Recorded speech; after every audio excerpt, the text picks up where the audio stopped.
Assalamualaikum warahmatullahi wabarakatuh. Selamat Hari Guru. Yang terhormat Bapak dan Ibu guru semua, saya wali peserta didik dari anakku suatu saat mendatangi sekolah untuk menerima rapot. Namun dari paparan wali kelas dijelaskan dari sekitar 32 siswa baru ada sekitar 16 siswa yang bisa menerima rapotnya. 16 sisanya masih ditunda karena belum selesai mengerjakan tugas. Semula pihak sekolah belum memahami keadaan kenapa anak-anak sulit mengumpulkan tugas. Namun ketika wali peserta didik mengirimkan foto anaknya yang sedang mengerjakan tugas di atas atap, barulah sekolah menyadari ternyata di daerah pegunungan yang tinggi untuk masa pandemi COVID, pembelajaran dengan sistem daring ternyata mengalami kesulitan untuk sinyalnya sulit sekali. Ketika itu akhirnya sekolah mengadakan umpan balik. Sekolah kemudian melakukan guru keliling atau guling istilahnya. Namun ternyata sebuah rumah yang kelihatannya dekat pun ketika didekati ternyata cukup jauh. Bahkan guru-guru pun mengalami kesulitan. Di daerah pegunungan itu jalan-jalannya cukup sulit. Ada yang di atas, ada yang di bawah. Akhirnya sekolah memperpanjang masa untuk pengumpulan tugas bagi anak-anak. Seorang ibu di sampingku tiba-tiba berkata, "Kalau sampai anakku termasuk yang belum dapat rapot, awas nanti tahu rasa ya, awas nanti akan ku remes-remes dia." Begitu ibu dengan marahnya. Ada rasa takut pada hati saya, namun ada keinginan sekali. Saya ingin membela keadaan anak. Barangkali anaknya termasuk yang belum menerima rapot. Ibu sudah dijelaskan tadi bahwa yang belum mengumpulkan tugas karena kesulitan sinyal. Berarti kalau sampai nanti putri ibu belum mengumpulkan tugas, berarti putri ibu ada masalah dalam pekerjaannya. Saya sendiri juga begitu, Bu. Nanti kalau anakku belum mengumpulkan tugas ataupun saya kesini belum menerima rapot, belum mendapatkan rapot, saya akan lapang dada. Kenapa, Ibu? Suatu saat anakku kesulitan mengerjakan matematik. Ternyata aku lihat dan aku pun kesulitan juga, Ibu. Saya harus membaca, saya harus belajar lagi seperti anak belajar, baru nanti saya baru bisa mengerjakannya. Kadang-kadang saya tidak ada waktu untuk itu. Makanya saya memilih, silakan baca sendiri saja lah nak, silakan kerjakan sendiri saja. Dan kelihatan sekali anakku begitu kebingungannya. Aku sendiri tidak bisa menolong dia.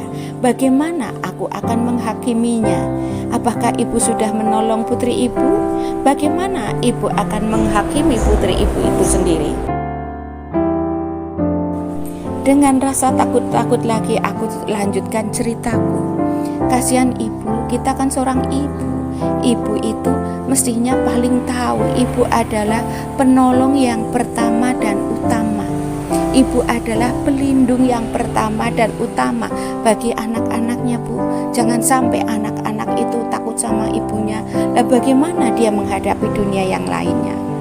Saya punya seorang teman yang merupakan seorang guru. Dia banyak disibukkan oleh ulah seorang anak didiknya yang katanya sering meninggalkan pelajaran. Guru-guru lain sering berkomunikasi, kemudian melaporkan keadaan anak tersebut. Sampai-sampai temanku itu dibuat pusing olehnya. Suatu saat kami jalan-jalan, kami melihat anak tersebut. Ternyata dia anak penjual bakso, Bu. Ternyata anak itu mengepel lantai. Setelah mengepel lantai, membersihkan meja. Setelah membersihkan meja, kemudian mengangkat-angkat barang-barang yang ada di meja, yaitu sambal tomat atau saus, kecap dan lain-lain. Begitu rajinnya anak itu. Kemudian temanku terkejut dan saya sendiri berkata, anak itu bukan anak nakal. Bukan, salah kalau dibilang anak itu anak nakal. Betapa dia rajin, betapa dia sayang sama ibunya. Kemudian akhirnya kami bertemu dengan ibunya dan saya berkomunikasi dengan ibunya. Ibu, putra ibu katanya kok nakal di sekolah.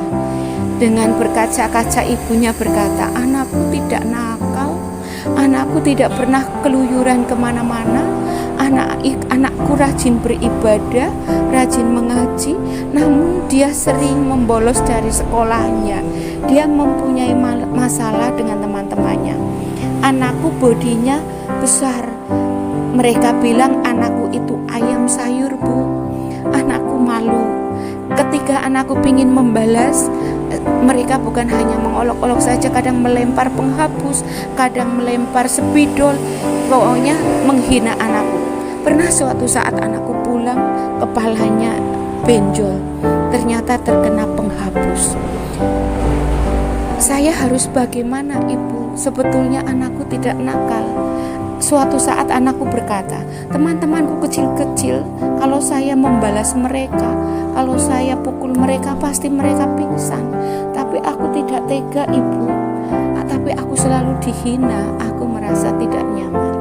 Nah, dari di sini Bapak Ibu guru, ternyata seorang anak kadang-kadang yang dikiranya nakal, melakukan pelanggaran sekolah, ternyata dia memiliki masalah dalam bersosialisasi dengan teman-temannya. Memang bukan kesalahan Bapak dan Ibu guru, hanya saja sebagai seorang ibu saya meminta kebijaksanaannya. Karena seorang ibu saya ingin melindungi anakku jangan sampai memiliki nasib yang seperti itu. Sehari-hari tertekan di kelasnya, namun dikiranya sebagai anak yang nakal. Kemudian akhirnya tidak betah, kemudian sering meninggalkan sekolah. Sejak kejadian itu saya berkata kepada ibunya, ibu harus tegar, ibu harus tegas melindungi anak ibu. Ibu harus komunikasikan dengan bapak dan ibu guru, bukan untuk mengadu-adu, tapi supaya putra ibu memiliki kenyamanan.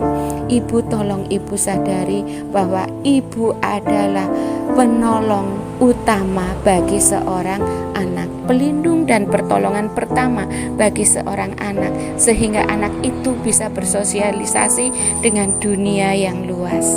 Ibu, tolonglah anakmu. Terima kasih. Wassalamualaikum warahmatullahi wabarakatuh.